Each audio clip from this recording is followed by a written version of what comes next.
time to meet the animals. I'm scared of the chickens packing me legs. The girls dig for victory against the boys. I don't want to beat the boys, it's getting on my nerves. And the hard work begins. You do more talk than ever you do work.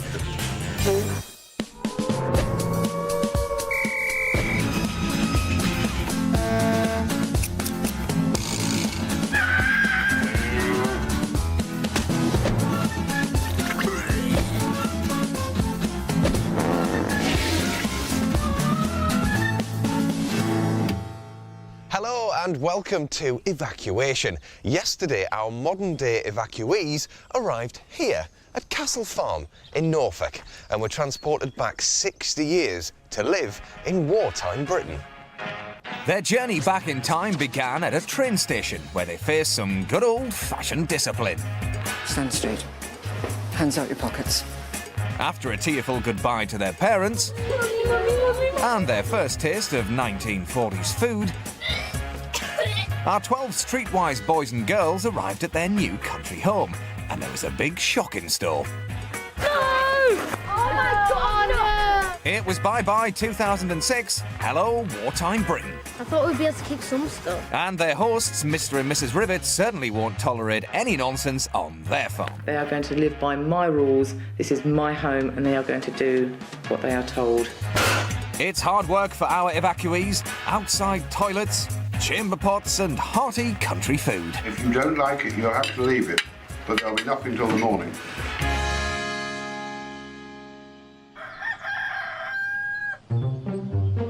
It's morning at Castle Farm, and after yesterday's introduction to wartime food, our evacuees are dreading what's for breakfast. They wouldn't feed us puke or anything, would they? Would they? It might look like a pile of sick, but actually it's bubble and squeak. That's leftover potatoes, onions and cabbage, all fried in pig fat. I was up at 5:30 this morning preparing the breakfast. If I'm putting all this effort into making them good, wholesome meals, they have got to sit and eat it. If they don't, there is punishment. With Britain at war, food was in short supply, so these chocolate cereal munchers had better eat what they're given. There we are. I'll just have some bread. I'll go and get a small plate. I'm serious, I'm alright. There was a plate out here for you. Take that and you're going to eat your breakfast. Thanks, Mr. Nice try, Harry. But saying no is not an option at Castle Farm. Mrs. Rivet's cooking is really my favourite food at the moment. Mrs. Rivet, I think Rivet, makes the wackiest breakfast, like potatoes and cabbage. She's a bit strict and she makes you eat all this food that's not really nice, but it just made me feel sick. It was disgusting. What do you think? This morning, the children are in for a treat. They're meeting the farm animals for the first time. But fussy eater Tia Hatton won't be going anywhere until she's finished her breakfast. It's just fat. It's not butter, it's just fat. And that, I don't even know what that is. It's just, I can't eat that, that's just rank. And Tia is used to getting her own way. I'm Tia Hatton. Whatever! I can get quite angry and moody sometimes, and I shout at everyone. Fuck off! Little things just kick me off, and then I just start screaming and shouting and slamming doors. I hate you! I hate you! I call her the stroppy diva. When she goes off, she really, really goes off. Why can't you leave me alone? Wings drop. Get out my face! I don't think anybody would like me when I'm angry and stroppy. Don't leave me. Good luck, pet. Oh no, what am I gonna do? It's a slop. So while the others prepare for a tour of the farm, Tia is left to face Mrs. Rivet, alone. Right. Come on. I want you to eat that breakfast. I can't eat that. There is nothing wrong with it. It's mashed potato. No, you haven't. All you've done is mashed it into the plate. No, I haven't. I've eaten some of it. Put some on your fork and put it in your mouth and swallow it.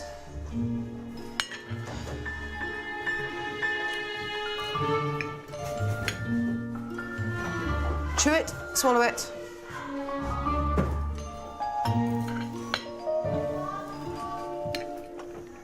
Swallow it, wash it down with some water. Go away, girls, and sit down. Mrs. Rivet has no time for stroppy divas. Right, I can't wait any longer. I've decided you're not going to go on the farm tour this morning. And she has the perfect punishment for picky eaters. Right. OK, I'm going to leave you to do the washing up this morning. All right? That's 28 plates, 14 teacups, 56 pieces of cutlery and a whole heap of pots and pans, all covered in grease.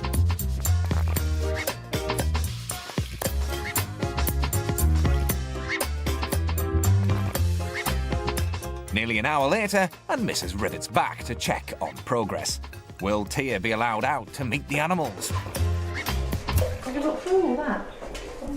Well, I think you've done really well, and I'm really pleased. Dry your hands and go and join the others in the sitting room, and you can go on the tour. Thank you. Today I get to go from the tour, but I wasn't really sure I was going to do it because I've been getting punished, but Miss Rivet was really surprised at how I did it, so she'd let me go for the tour and with all the other boys and girls, which I think will be fun because I get to see all the animals.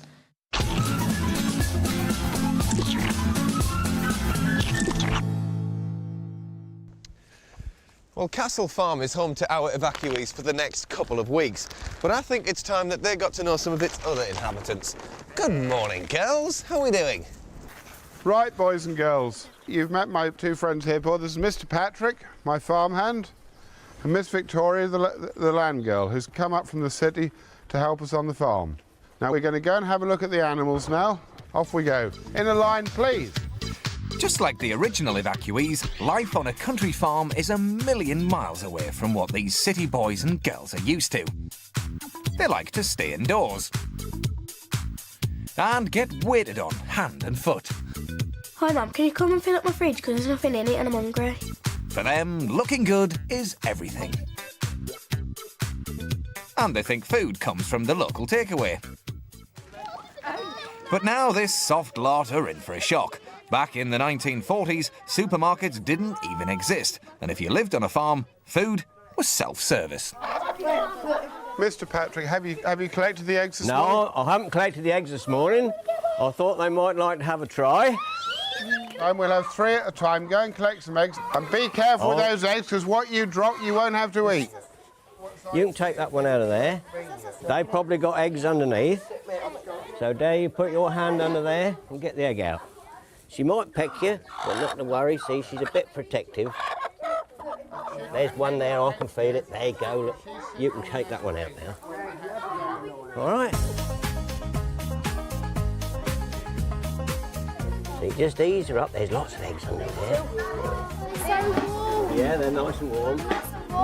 You've all got an egg, lovely.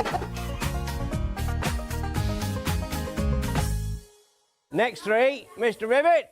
Lurking at the back of the line, Chelsea Thompson is looking distinctly nervous. Can he sense for you? Do what? Can chickens sense for you? Oh, Like yes. dogs? Yeah, of course they So can. they'll bite you if I'm scared. A hen will peck you if she's sitting on a nest of eggs waiting to hatch them out. But normally they won't. Normally, if you go up to a hen, they'll run away. And while the rest of the evacuees can't wait to get stuck in, Chicken Chelsea is having none of it. I'm scared of the chickens pecking my legs. So what are you going to do? Stay away from them. Chelsea's fear of chickens is surprising. Back home, it's the animals who are scared of her. I'm Chelsea Thompson and I'm from Liverpool! I love dressing my dog up. There's nothing wrong with it. You dress chihuahuas up, why can't you dress Molos up? Don't you look cute? Got afros, got my dad's suits, got a little bow tie, so cute. Just love dressing them up. I admit to it, I painted my dog's toenails. Come on, we were having a fashion show. I wanted my dog to look hot. They won't peck you. They won't. Land girl Miss Victoria wants Chelsea to conquer her fear and has a chicken licking lesson in store. Get hold of them. Get their wings. See? Yeah? Do you reckon you can do that? Grab his tail. Oh. So you want to try and grab? Just grab hold of it. Yeah. Right. So, oh, nearly. Yeah. Hands around his. Yeah. No, you have to really grab it. You have to really get hold of his tail. Yeah, that's it. Grab his wings. Hold his wings down. Push him down. Push him. Right, pick him up. Put his head underneath your arm. Brilliant, you're pro. I'm pleased because I'm not scared of chickens no more because I felt like a right divvy being scared of them.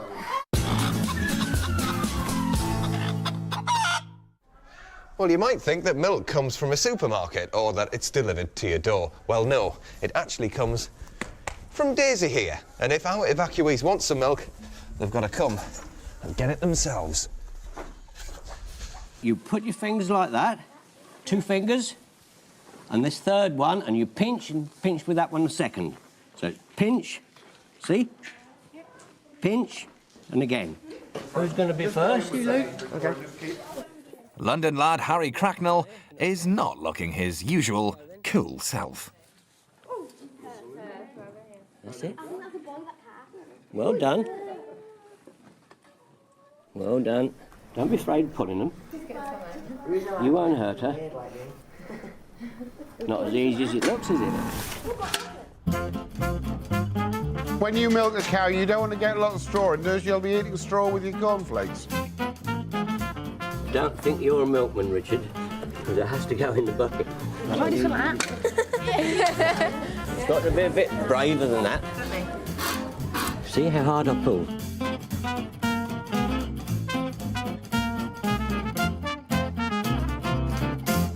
And very soon they get to enjoy one of the perks of living on a 1940s-style farm. At morning break, Mrs. Rivet has a treat. Want to try some of the milk? Yes, please. Probably not enough for a whole cup. Milk as fresh as it can be. But what will these fussy cola guzzlers make of it? I know it's just come out of the cow, so that makes me feel better about drinking milk. It tastes a bit weird because it's warm, but it's not bad. It tastes great. It's like much creamier and delicious. What do you think? It's great. The evacuees seem to be getting to grips with life at Castle Farm. It looks really good. I'm really excited. And I love all the little animals. I like the farm. I'd work here. I'll try it out for the holiday, but I wouldn't live here. Wouldn't live here if you paid me £1 million.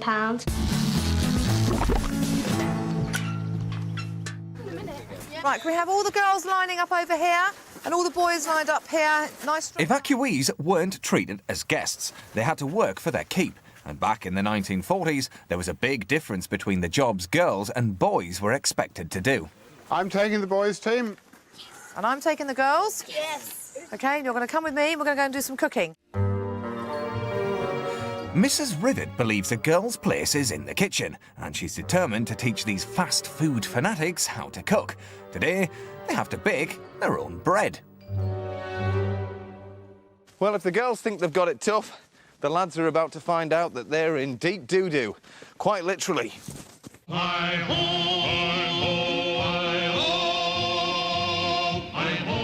During the war, with the men away fighting, evacuees were often used as free labour on Britain's farms. So our lads will have to do man's work. Just check it over, look, like that. Just stir it about. If there's any dobs of poo in, flick it out.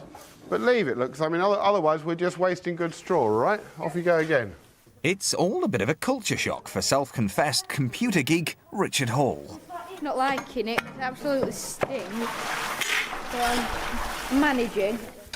So while the boys get shoveling, things are hotting up for the girls in the kitchen. Mrs. Rivet has paired them up for a competition to see who can produce the best bread. Pour your water in.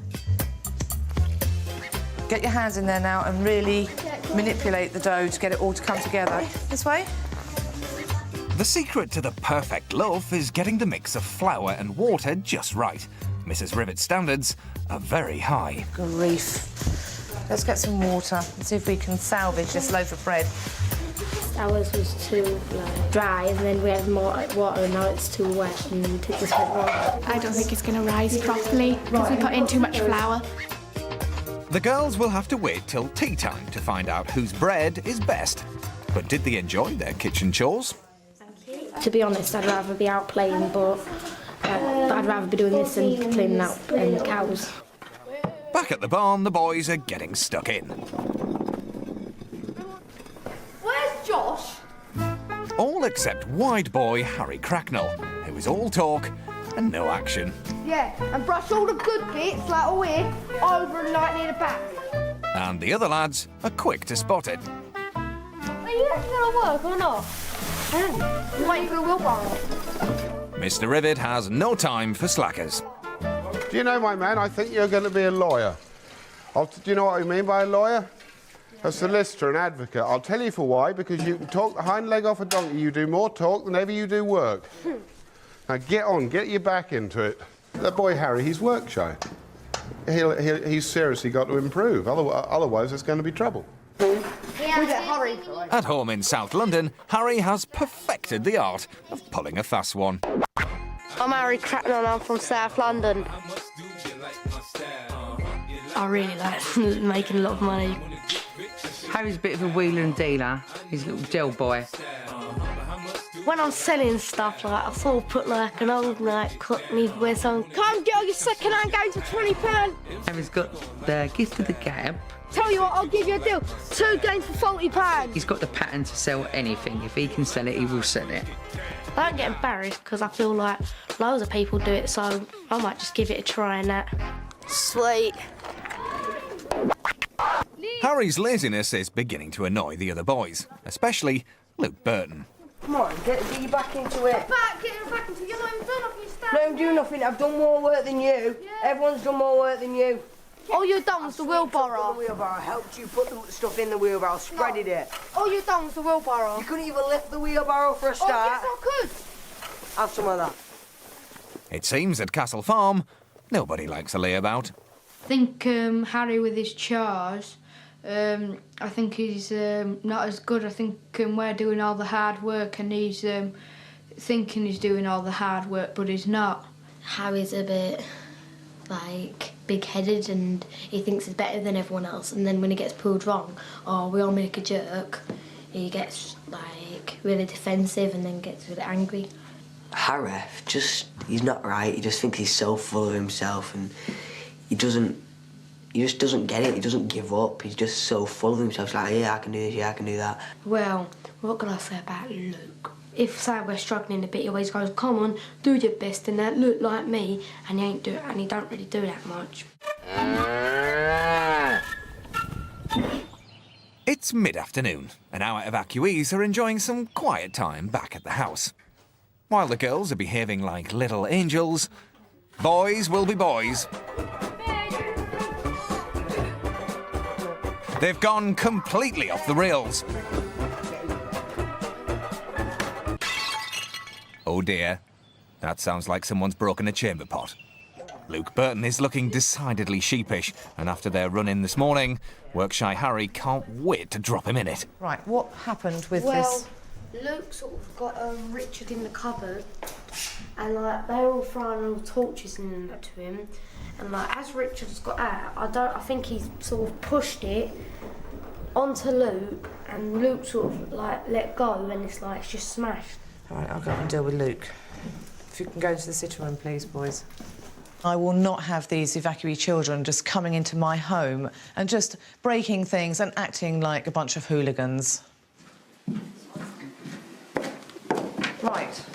Apparently you were looning around up here, and this is how this has got broken, because you've kicked it off. No, I didn't kick it, Mercy, it fell. Right. Well, this afternoon we're having a tea in the garden and you will not take part. You will come to your room. OK? Right. Luke's got a bit of a reputation for making mischief. I'm a bit of a prankster. I like playing tricks on people. It gives me a bit of a buzz.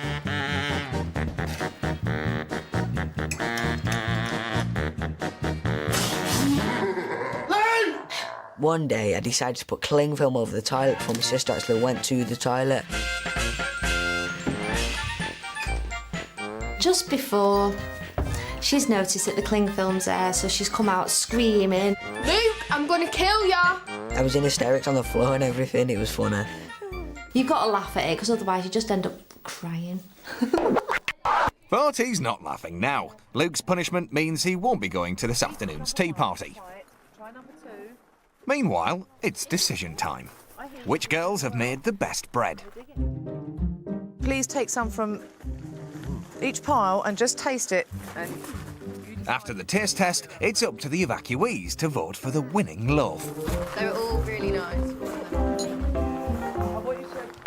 whoever thinks number 3, then stand behind Joshua. Whoever thinks number 2, stand behind Miss Victoria. And whoever thinks number 1, stand behind Mr. Rivet. We'll do a count up. Number 2's 1, 2, 3, 4, 5, 6, 7. Number 2's 1 then. So you see who it is? Number 2, Chelsea and Laura. Well done, girls. Well done. On to you. And the other one? What is that? Well done. Well done. They just announced the winner, and it was me and Chelsea. So I'm really glad because I actually got some sweets. They might not be the best sweets, but I'm happy with what I got. I'm really proud. Luke might be in trouble, but his bad boy antics have impressed the girls. Luke's in his room because he broke the pea pot. He broke the pot that you're supposed to wee in the middle of the night because he threw it at someone apparently. So I'm all really missing him. If I'm being really honest here, it shouldn't just be me that's in this room. It should be Harriet, Felix and Richard as well as me. But I thought I'd take the blame because I don't want them to get in trouble as well. With Luke missing all the fun, Harry's having second thoughts about snitching. I feel a bit like out of order, because I don't know if it was either Luke or Richard, so I don't know who smashed it, and say if Luke didn't smash it, it'll just be out of order for him getting the blame. He didn't have any tea, which was the bread we baked. And we thought he was going to starve to death. But Natalie, the tall one who fancies Luke, said she would smuggle some food down her bra and give it to him. Today there's no shortage of food, but during the war, ships carrying supplies from abroad could have been attacked by the Germans, so everyone was encouraged to produce their own food, to dig for victory at home. And that included children. Football pitches, school playgrounds, back gardens and even the moat around the Tower of London were all used to plant extra crops to feed the country. Everyone had to get digging and grow their own. OK, I wonder where I should start this one. This looks like a pretty good spot. Oi! Don't you even think about it. That's my front lawn. Sorry, Mrs. Rivet. That's not very patriotic. Fortunately, there's plenty of spare land on the farm, so it's time for our evacuees to start digging their own vegetable patch. Well, we're digging because we need to make a garden, because they've got a garden, but there's 12 of us, so they need a 12 times bigger garden, as he said. I know this is hard work. All I'm expecting is that you do your best. We will do this for a living. I don't care what Winston Churchill says. I'd rather starve to death. I think the girls are doing better than the boys, Mr. Rivet. Really? Yeah. They're making a bit more of a showing, I have to say. They are, aren't they? The girls cheering the boys up. It's turned into a bit of a competition because the girls want to beat the boys, and the boys, I think at this stage they really can't be bothered because it's all suddenly starting to dawn on them that country life is actually rock hard, and digging certainly isn't an easy task.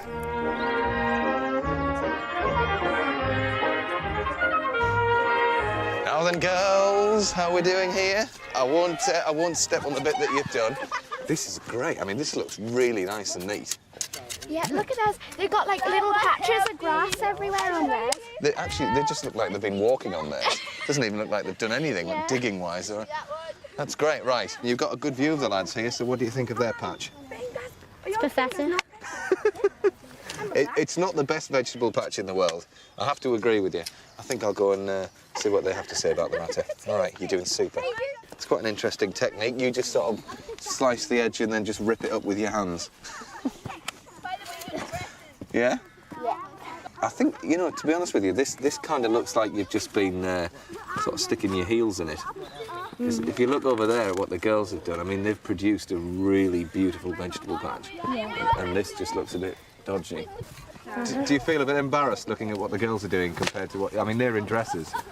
No, because really they think they've done more than us, but then if we put that together with this, we probably got more. I think Mr. Rivet will be the judge of that. And also, earlier we had to do hard work. They didn't. They only had to cook. Mr. Rivet's a man who definitely knows a thing or two about digging. Goodness me. Who's done this piece here? Tia. Really? Yep. Tia and Joe. Have you really done all that on your own? Yes. Yes, she has. Becca me, you've done a good job there, girl. Now, boy, I want to have a look at these boys now. Luke, yours looks like I've done it with an old cultivator. Never mind, I'm actually very impressed with it all. Right, that's enough. I think Mrs. Rivet's got a cup of tea for us. After her performance at breakfast, Tia is delighted to be back in the good books. This morning I was in trouble, but now I'm like getting praised, so that's alright, because I wasn't really fond of today, but it's just balanced it out and now I'm feeling alright.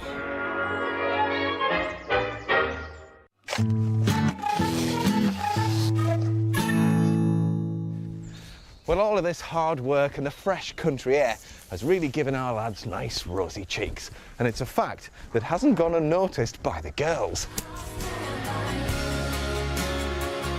It's prankster Luke who set their hearts racing. Everyone's took a liking to Luke because everyone else is like all like stupid boys and no one likes them, so everyone likes Luke instead. He's cute. He's been giving me the eye all day, and he's been really nice and everything, and I really like him, so I don't know what will happen then. I got a letter today. All it said was, "To Luke, love from us all." That's about it. So it seems that Luke is the talk of the girls' dorm. I'm going to catch up with the latest gossip. Hello, girls, it's me. How are you doing? All right. Let's just have a little chat. What were you talking about there? Because I heard a bit of something. Hang on, I can't hear you all at once. What? Everyone loves Luke. So Luke is the hot one on campus. Well, listen, I'm going to leave you to it. You sleep well tonight, I'm sure you will. And it's official. Luke is the hot one on campus. Good night, girls. Good night. It may well be the end of the day here at Castle Farm, but I don't think there's any chance of our evacuees getting to sleep just yet. They've got far too much on their minds.